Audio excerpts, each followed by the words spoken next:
আপনারা সবাই জানেন মাওলা আলী কারামাল্লাহু ওয়াজহু থেকে রাসূল পাক সাল্লাল্লাহু আলাইহি ওয়াসাল্লামের ইলমে সিনা, ইলমে নববী, ইলমে কলবি, ইলমে ইলাহি তরিকার মাধ্যমে আমাদের কাছ পর্যন্ত এসেছে। কিভাবে এসেছে? মাওলা আলী কারামাল্লাহু ওয়াজহু এর মাধ্যমে। রাসূল পাক সাল্লাল্লাহু আলাইহি ওয়াসাল্লাম সরাসরি বলেছেন মাওলা আলী হচ্ছে জ্ঞান নগরীর দরজা। মাওলা আলী হচ্ছেন এই যে দিনে মুহাম্মদীর গুপ্ত তত্ত্বের ফল্গু ধারা, এই ধারা প্রবাহের একমাত্র দরজা হচ্ছে মাওলা আলী। আপনি যদি অনেক বড় গবেষক হয়ে অনেক গবেষণা করে অন্য আরেকটি দরজা আবিষ্কার করে ফেলেন, সেটাতে আপনার হঠকারিতাই প্রমাণ হয়, জ্ঞান প্রমাণ হয় না। আমি স্পষ্ট করে বলছি কথাটা, একমাত্র দরজা দিনে মুহাম্মদীর মাওলা আলী আলাইহিস সালাম। আপনি অন্য কোন দরজা টেনে আনতে পারেন না। এখানে দ্বিতীয় দরজা হওয়ার কোনো সুযোগ নাই। আপনারা রূহ নফস বিষয়ে সারা পৃথিবীর সুফি সমাজের ভেতরে কলঙ্ক সৃজন করেছেন, কলঙ্ক তৈরি করেছেন। কারণ রূহ নফস বিষয়ের জ্ঞান মাওলা আলী আলাইহিস সালামের বেলায়েতি জ্ঞান, যেই জ্ঞান আপনাদের নিকট নেই। এটা একটা নির্মম সত্য। রূহ নফস বিষয়ের প্রকৃত জ্ঞান যারা মাওলা আলী আলাইহিস সালামের ধারার, বেলায়েতি ধারার বা সাজরা তরিকার বাহিরে, তাদের কাছে নেই। না থাকার ফলে কি হয়েছে? এই না থাকার অপবাদ তো ঢাকতে হবে। আপনারা কি পথ বেছে নিলেন ঢাকার জন্য? বিষোদ্গারের পথ। বিষোদ্গারের পথ বেছে নিলেন, অন্যকে ছোট করার পথ বেছে নিলেন, অন্যের গীবত করার পথ বেছে নিলেন। কেন? যাই হোক,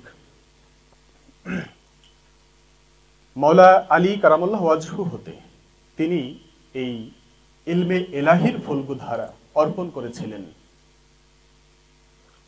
তার যারা খলিফা, তাদের ভেতর মাওলা হাসান বসরি আল আনসারী রাদিয়াল্লাহু তাআলা আনহু। তার থেকে আপনারা সবাই জানেন চিশতিয়া তরিকার 5 খানদান, কাদরিয়া তরিকার 9 খানদান জারি আছে। মাওলা আলী আলাইহিস সালামের আরেক খলিফা আশেকে রসুল আপনারা সবাই জানেন হযরত খাজা ওয়াইস করণী, তার থেকে ওয়াসিয়া তরিকার ধারা জারি আছে। সেই ধারা সমূহের মাধ্যমে আমরা দিনে মুহাম্মদীর সেই অনির্বাণ জ্যোতি জ্ঞান, গুপ্ত জ্ঞান আমরা লাভ করে থাকি। ভারতবর্ষে বিশেষ করে চিশতিয়া এবং কাদরিয়া তরিকার প্রাধান্য দেখা যায়। আমরা যারা চিশতিয়া তরিকার অনুসারী, আমাদের ইমাম সাইয়্যিদুল মাওয়াহিদিন, সুলতানুল আরেফিন, কুতুবুল হিন্দ, গরিবে নওয়াজ, মুহিয়ে সুন্নাত হযরত খাজা সৈয়দ মঈনুদ্দিন হাসান সঞ্জারি আল আজমেরি, তিনি আমাদের তরিকতের ইমাম। তিনি আমাদের জন্য, চিশতিয়া তরিকার অনুসারীদের জন্য এই ইলমে নববীকে সুসংহত করে, সুসংবদ্ধ করে আমাদের জন্য, চিশতিয়া তরিকার অনুসারীদের জন্য রেখে গেছেন। তিনি খামসা আনাসের তালিম, পাক পাঞ্জাতনের তালিম যেটাকে বলা যায়, পাক পাঞ্জাতনের হাকিকত জ্ঞান। আমি একটি কথা বলে রাখতে চাই, আপনি যত বড় জ্ঞানী হন, যত বড় গবেষক হন, আপনার অনেক দরবার, জৌলুসের দরবার, রাজকীয় দরবার, অনেক ভক্ত, কিন্তু পাক পাঞ্জাতনের হাকিকত আপনি জানেন না, আমি এক কথায় বলে দিব, আপনি পীর হওয়ার যোগ্য নন।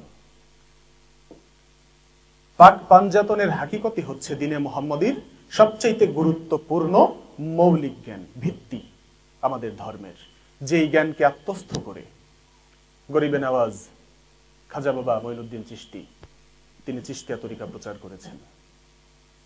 পাক পাঞ্জাতন সম্পর্কে কত সুন্দর সুন্দর কথা তিনি বলেছেন, গায়ের লোম শিউরে ওঠে তার কথা শুনলে।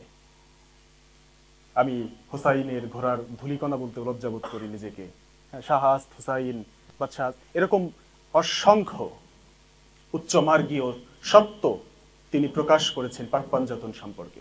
পাক পাঞ্জাতনের হাকিকত জ্ঞান তিনি প্রচার করেছেন খামসা আনাসের তালিম যাকে বলে, পঞ্চভূতের তালিমের মধ্য দিয়ে। মানুষের এই অজুদকে 40 ভাগে বিভক্ত করে, খণ্ড খণ্ড করে, ভেঙ্গে ভেঙ্গে এই অজুদকে উপলব্ধি করে দেহের ভেতরে সেই দেহাতীত সত্তাকে লাভ করার পথ, সীমার ভেতর থেকে সেই অসীমকে ধরার পথ তিনি বাতলে দিয়ে গেছেন। আমাদের অজুদের পাক পাঞ্জাতন তিনি চিহ্নিত করে দিয়ে গেছেন। পাক পাঞ্জাতনের পঞ্চরূহ তিনি চিহ্নিত করে দিয়ে গেছেন। পাক পাঞ্জাতন মানে পাঁচটি অস্তিত্ব, পাঁচটি শক্তি তিনি চিহ্নিত করে দিয়ে গেছেন। পঞ্চনফস তিনি চিহ্নিত করে দিয়ে গেছেন। চিশতিয়া তরিকায়, কাদরিয়া তরিকা তথা মওলা আলী কারামাল্লাহু ওয়াজহু থেকে আগত সকল তরিকার ভেতরে এই তালিমি জ্ঞান, ইলমে নববী প্রবাহিত আছে। আপনি যদি দুর্ভাগ্যক্রমে মওলা আলীর দরজার মানুষ না হয়ে থাকেন, আমি অনুরোধ করব মওলা আলীর বেলায়েতি দরজা সবার জন্য উন্মুক্ত। সেখানে আসুন, রুহ নফস সম্পর্কে জ্ঞান অর্জন করুন, নিজেকে চিনুন। অযথা বিষোদ্গারের সংস্কৃতিকে পরিহার করুন।